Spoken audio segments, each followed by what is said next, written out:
All right, let's talk about something huge, selling your business. I mean, this is one of the biggest financial moves you'll ever make, right? And picking the person to guide you through it all, well, that's everything. So let's dive right in. We're going to arm you with the 10 crucial questions you have to ask to find a broker who can actually, get the deal closed. But first, you need to understand just how high the stakes are.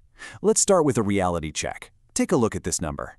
According to all the industry data, less than 20% of all the businesses that are put up for sale ever actually sell. I mean, just let that sink in. That is an absolutely staggering failure rate.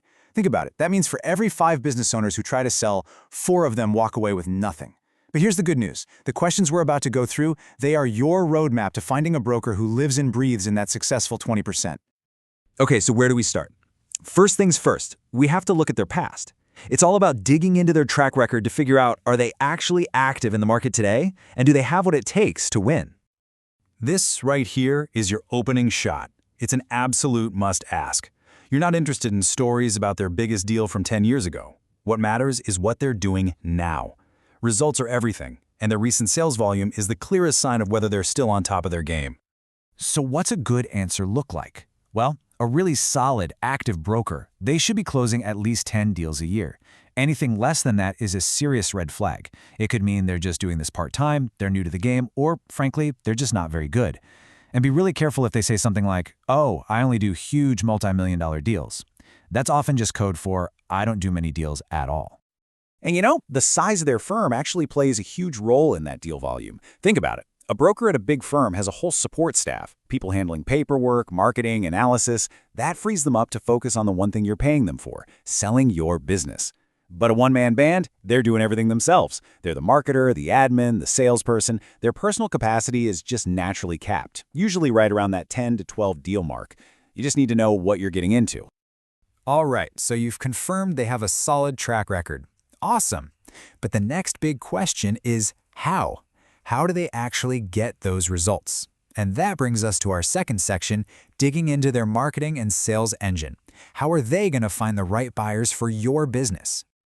Now get ready for this, because this is probably the most shocking and frankly disappointing statistic in the entire industry.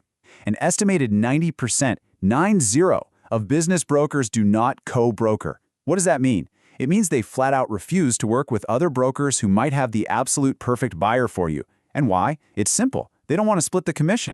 And wow, this quote really just hits the nail on the head. A broker's entire job is to create a competitive market for your business.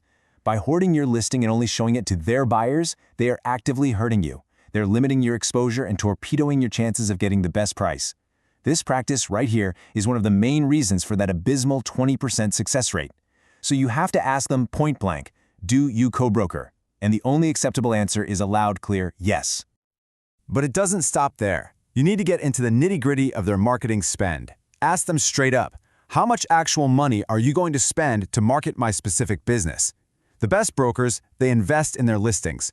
We're talking somewhere between $2,800 and $3,500 on average. They should also be getting you on all the major websites. You see some of the big ones here. If they're just planning to stick you on 1 or 2 free listing sites, they are not serious. Okay, moving on to section 3. This is where the rubber meets the road. We're talking about money, financing, and time. Look, a great broker isn't there to just blow smoke and tell you what you want to hear. They're there to ground you in reality. And here's a huge tell. If a broker walks into your office and the first thing they ask is, "So, what do you want to sell it for?" Run. A true professional comes prepared. They bring the data. They should be showing you comps, that's comparable sales, showing what businesses just like yours in your area have actually sold for. Your opinion matters, of course, but the final price has to be rooted in facts, not just feelings. And speaking of hard realities, here's another one. About 90%, there's that number again, of small business deals involve some form of seller financing. That's where you, the seller, hold some paper for the buyer. Why? Because big banks can be really reluctant to lend on these deals. So seller financing is often the key that unlocks the whole thing. If a broker tells you it's not a big deal, they are completely out of touch. And this chart just shows you exactly why this is so critical. The data is clear. Just by saying no seller financing, you can expect to see a 40% drop in the number of buyers who even bother to look at your listing. You're basically cutting your potential buyer pool in half before you even start. And finally, you gotta get real about the timeline. The industry average to sell a business is about a year, a full 12 months. And you know the biggest reason why? Overpricing. Most businesses are listed way too high at first. They just sit there for months until the seller finally lowers the price.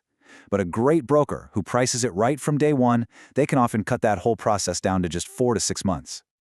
All right, let's bring it home with our final section. Now, you probably noticed we saved the commission question for the absolute end, and that's on purpose. You never, ever lead with price. First, you have to figure out if they're even competent. You have to understand their process. You have to see the value. Then, and only then, do you talk about what it costs.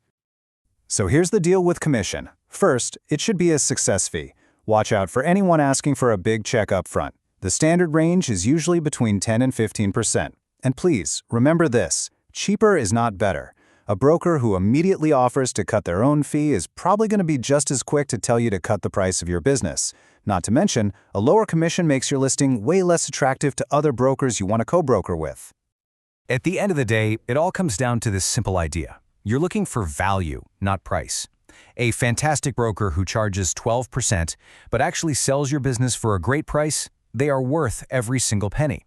A bad broker who only charges 8% but never closes the deal, well, they've just cost you 100% of your opportunity. So let's wrap this all up in a neat little package. Here's your 4-step playbook.